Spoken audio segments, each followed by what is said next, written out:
Looks like we have a new World Heavyweight Champion on our hands. This review starts right now.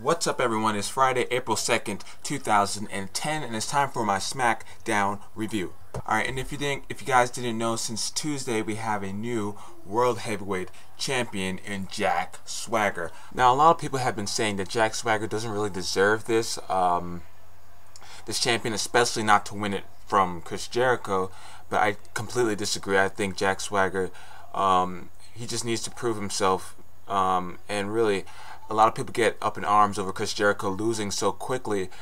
Chris Jericho has a lot of weight, pulls a lot of weight in WWE, and if he had a problem with losing it to Jack Swagger, I'm sure they wouldn't have had him lose it to Jack Swagger. So if Chris Jericho doesn't care, nobody else should. Period. Alright, but that's just my humble opinion. But before we start this review, I want to say thank you to all 190 subscribers. That means we're only 10 away from 200. So if you haven't subscribed, go ahead and hit the subscribe button, which is now permanently below, no more to the side, and description box is below. Follow me on Twitter. So on to this review of SmackDown. SmackDown was not good at all. It reminded me of episodes of Raw. There was literally not one match that I could possibly care for.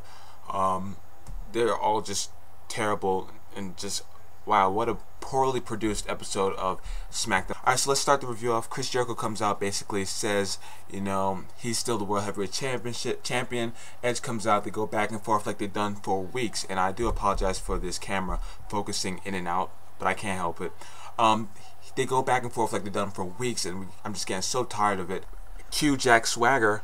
Jack Swagger comes in, hits Edge with the briefcase, cashes in Money in the Bank, actually wins.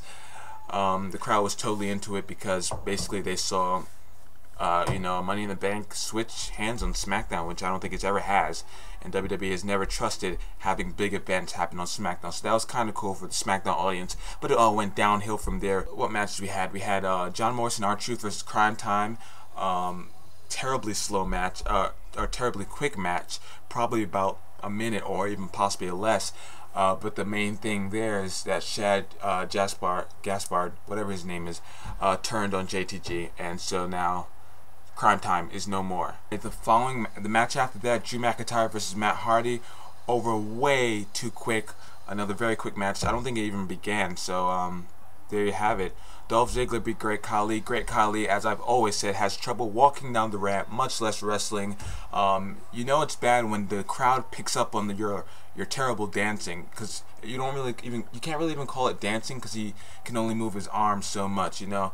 But he has a match with Dolph Ziggler. Dolph Ziggler wins, and he's going back to India. Soul search, spend time with his family, and so many people in the audience obviously cared. And the Great Khali going back to India is a huge loss for SmackDown. It is really huge. It's a huge loss for SmackDown. What will we ever do without the Great Khali? Please, tell me. Alright, CM Punk come out and cuts a long promo. Now, this promo wasn't really bad. You had Serena and Luke Gallows actually getting mic time, but the problem is, in a night that's so full of trash and lack of wrestling and just more trash, it was hard to accept this as a good segment, but he did put his hair on the line for a match that will presumably and assumably be at Extreme Rules, and so hopefully I'll get to witness CM Punk getting his head shaved, because I'll be at Extreme Rules. I can't talk tonight. Then we have Beth Phoenix and Tiffany beating Michelle McCool and Layla. This is just a whatever. It's a Divas match. What can you expect? Kane versus NXT, the NXT rookies. This was totally pointless and helped nobody. On the one hand, it didn't help the NXT rookies at all because it made them all seem heel, not to mention the fact that they were scared of Kane. Now, I don't care how big you are. If I have 8 people who are, you know, decent sized wrestlers, I don't think I would be scared of one person. And they all ran to the back like little bitches being scared of Kane. And on the other hand, you have Kane, who used to be this guy who everybody feared. You know, he's in a match with NXT rookies and getting his ass beat. I mean, it didn't really help anybody at all. Jack Swagger at the end of the show had his little State of the Champion address or whatever, lisp and all. I mean, I know you can't really help the list, but I can't help but hear it. So I mean, but that's not. I mean, I'm not gonna make fun of him for that. But it was just a weak promo. Chris Jericho came out, Edge came out, and then we had this stupid shit to end the show with the Chris Jericho Edge match being announced for next week for #1 contendership, and that's how SmackDown ended. And I wish I could have my 2 hours back, because that was just the trashiest episode of SmackDown. There was no reason to watch it besides seeing Jack Swagger cash in Money in the Bank, and that's just about it. I am disappointed with SmackDown. Highly, SmackDown is supposed to be the wrestling show, and as far as what we got tonight, this was complete and utter shit. Seriously. Do better than this. You can do better than this, SmackDown. Come on. Alright, now before we go, I'm just going to go ahead and answer a question that I told you guys you can always send in questions, and I answered a couple in an episode a couple of weeks ago, or I don't even know when. And so we have a question from Mr. Rob Black sent back from my Raw review on March 22nd. He said, should WWE get rid of the divas/female wrestlers? Would anyone actually care? The answer is no and no.